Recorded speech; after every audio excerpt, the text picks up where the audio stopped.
ना जाने पिछले जन्म में कौन सा पाप किया था जो ऐसे कंजूस माँ बाप के घर पैदा हो गया। यह सोचते हुए अमित का मन दुख और कुंठा से भर गया।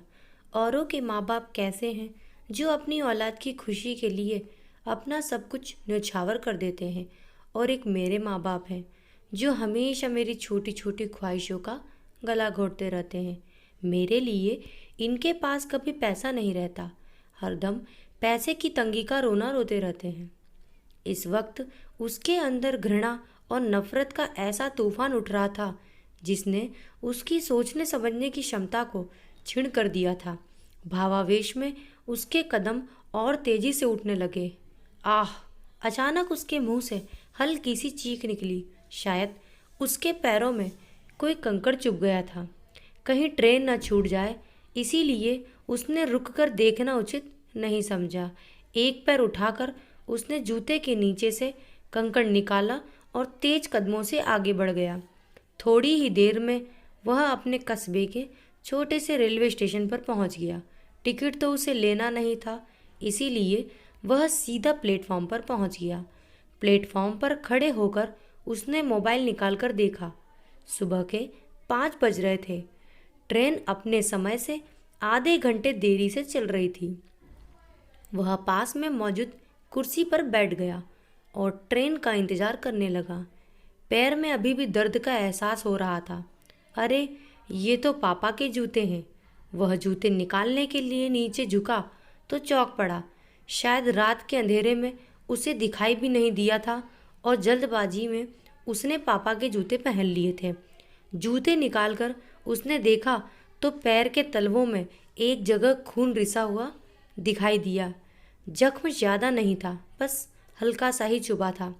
तभी उसका ध्यान जूतों के निचले हिस्से की तरफ गया, जो बिल्कुल छत विचत हो चुके थे। बुरी तरह से घिसने के साथ साथ वे कई जगह से फट चुके थे। तो पापा क्या रोज यही जूते पहनकर ऑफिस जाते हैं?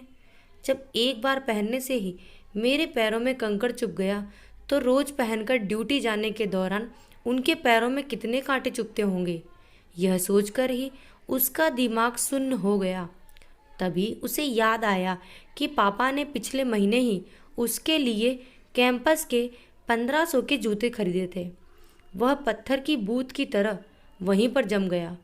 18 वर्षीय अमित अपने माँ बाप का इकलौता लड़का था, जो एक शहर के एक अच्छे प्राइवेट स्कूल में 10वीं कक्षा में पढ़ता था।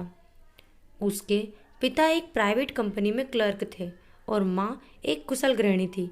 इकलौती औलाद होने के कारण उसके ऊपर माँ बाप का कुछ ज़्यादा ही प्यार दुलार था।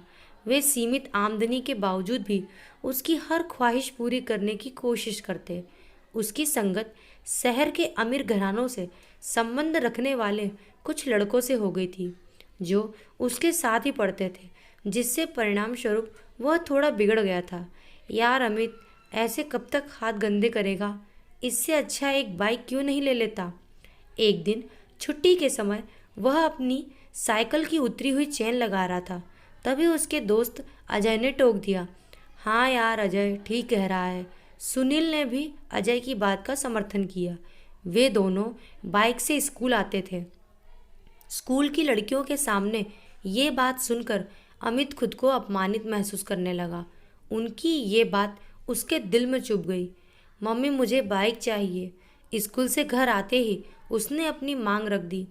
बेटा, तू तो जानता ही है कि एक तेरे पापा की सैलरी पर पूरा घर चलता है। वे इतना बड़ी रकम कहाँ से लाएंगे? माँ ने समझाया। मैं कुछ नहीं जानता, मुझे किसी तरह बाइक चाहिए। इतना कहकर वह क्रिकेट खेलने चला गया। रात को माँ ने पापा से यह बात कही तो पापा कुछ नहीं बोले। शायद उन्होंने सोचा कि उसने ऐसे ही बोल दिया होगा, सो उन्होंने इसे गंभीरता से नहीं लिया। पापा, मेरी बाइक का क्या हुआ? 3-4 दिनों के इंतज़ार के बाद उसने एक दिन पापा से पूछा। बेटे, अभी पैसे की थोड़ी दिक्कत चल रही है, 2-3 महीने रुक जाओ, मैं दिलवा दूंगा। पापा बड़े प्यार से बोले। नहीं, मुझे बेवकूफ़ मत बनाइए, मुझे इसी हफ्ते बाइक चाहिए। अमित ने ज़रा ऊंची आवाज़ में कहा। अमित, मैं देख रहा हूँ तुम धीरे धीरे जिद्दी होते जा रहे हो। उसके चिल्लाने पर पापा ने थोड़ी सख्ती दिखाई। यह सुनकर अमित पैर पटकते हुए बाहर चला गया। पापा उसे जाते हुए देखते रह गए। इसके बाद 1-2 दिनों तक उसने किसी से ठीक से बात नहीं की। अंदर ही अंदर उसके मन में विद्रोह की भावना पनपने लगी थी। मुझे लगता है कि अब इन लोगों के भरोसे रहने से कुछ नहीं होगा। मैं इन्हें छोड़कर शहर चला जाऊंगा, पैसे कमाऊंगा और अपने पैसे से बाइक खरीद कर दिखा दूंगा कि अब मैं इनके ऊपर निर्भर नहीं हूँ। पता नहीं कहाँ से यह विचार उसके दिमाग में आया था, परंतु इस विचार से उसके दिमाग में अपनी जगह बना ली। एक दिन वह तड़के उठकर बिना किसी को बताए चुपचाप घर से बाहर निकल गया।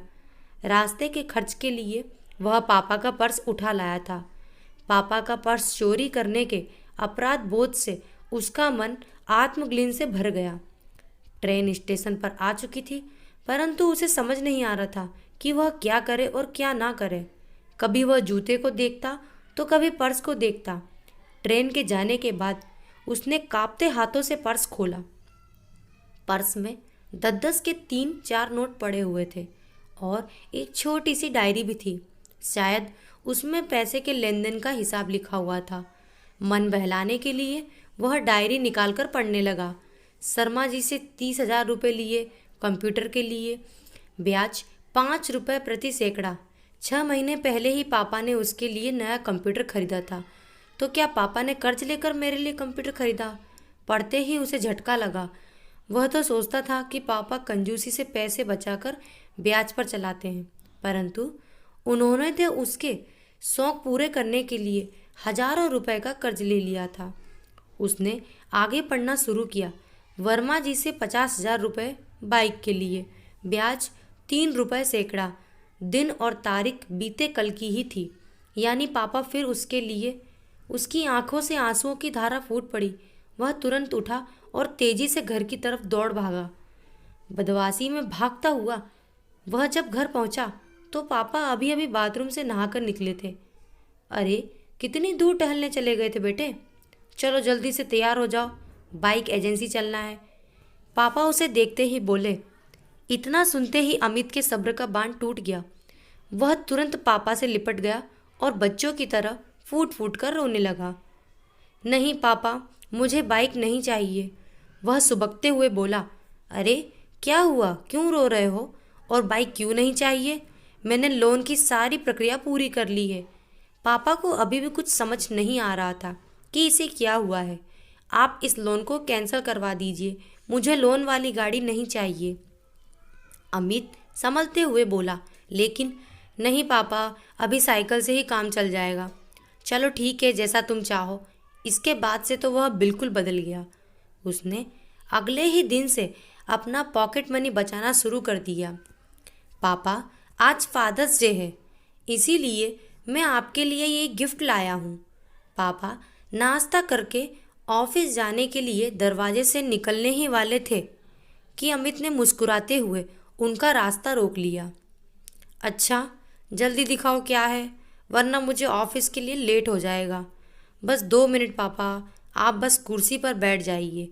अमित ने फटाफट उनके पुराने जूते निकाले और नए जूते पहना दिए, जो पूरे 1500 के थे। खुशी के मारे पापा की आंखें भर आईं। अमित ने उनके पैर छुए तो उन्होंने उसे उठाकर गले से लगा लिया। तो दोस्तों, कहानी आपको कैसी लगी कमेंट बॉक्स में ज़रूर बताएं और लाइक, शेयर और सब्सक्राइब करना ना भूलें। Thank you.